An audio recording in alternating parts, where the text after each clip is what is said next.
it's me, Josh, and you're looking at my computer screen. So, Chris and I comp very similarly, remarkably. We've never even compared notes on this, but I'm going to go and show you exactly how I would comp the same exact house. So, I go into the MLS, the same screen as he did. Coming soon, active, except I'm going to go closed 400 days. This is just a standard procedure for me. And then I'm going to go up to map. I have the address typed in, the same address, so you can see the differences and the similarities in how we comp, 1706 Magnum Court. I'm going to zoom out just a little bit. And much like Chris, I want to stay in the same neighborhood, not cross over any major boundaries. We have a very, as I have built up the team a bit, it's very important that everyone comps the exact same way. So we have a pretty strict procedure on how to do it. In the city, like Baltimore City, I'm only going out 0.1 miles, which is a block to maybe 2 blocks, usually a block to a block and a half. So you can look very closely around and see what is sold. And then if we're in the county, the maximum that I will do is a quarter of a mile, 0.25, but I like to stay at 0.2 because that gives me a very, very tight radius of what has actually sold and for what prices. So there's my 0.2 miles, and I'm gonna look at results. So active here at the top, we see that there's one active for sale, same style house, I believe, same size. That one is dated. Some parts are updated. And that one is for sale for $460, 1 day on the market. Okay, so then we're looking at the closed. And so what I do right away, since I'm doing a tight radius, is I look at the range. So they're ordered in the same way that Chris had, active on top and then by price. And so in this neighborhood, we're going anywhere from 310,000 all the way up to 445,000, all with pretty similar styles. There's a rancher in there and another rancher.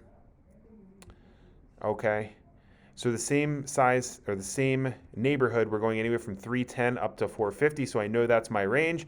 And now from this list, I'm going to make sure that I know the exact size of the house that we're talking about.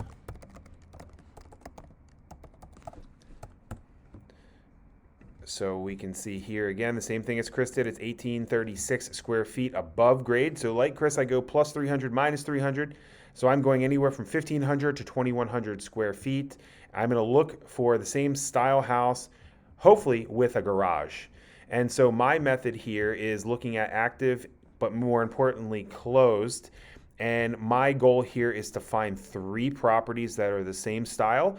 If I can find this, ideally, I want to find one that needs rehab, one that is move-in ready, and one that has been already rehabbed. So that gives us our definitive range of what I think the values might be. So this is 1574. So again, 300 square feet less, definitely a comp for me and my purposes, though it's smaller and only has 1-car garage. So we'll have to extrapolate the value. Different style home here. This one is definitely a good comp. Let's see the inside condition of it.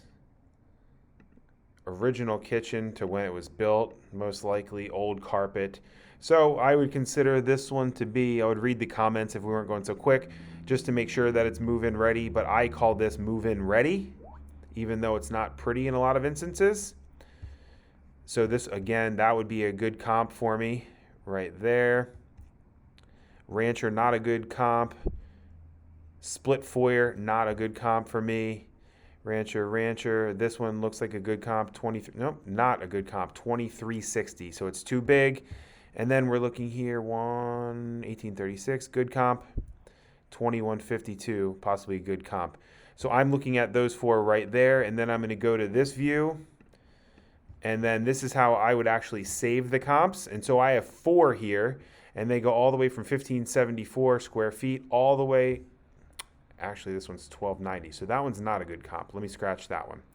So we have 1, 2, and 3. And my range is from 310 up to 445. So I would say that this one is move-in ready. This one is move-in ready. And then this one right here has been updated at the bottom. So I would advise my team that the highest we could go would be looking at this comp right here. So I would extrapolate out the dollars per square feet and then look at our subject property and try to match it to one of the conditions here. So I narrow it down quite a bit, and I get those 3 comparables to really make it easy. That makes it easy for us to underwrite the value when comping, and then it also makes it easy to present to a homeowner so they can follow our logical process of how we found that value. So anyway, that was Chris's comparable process. That was my comparable process. I hope it helps. So let's zoom back out.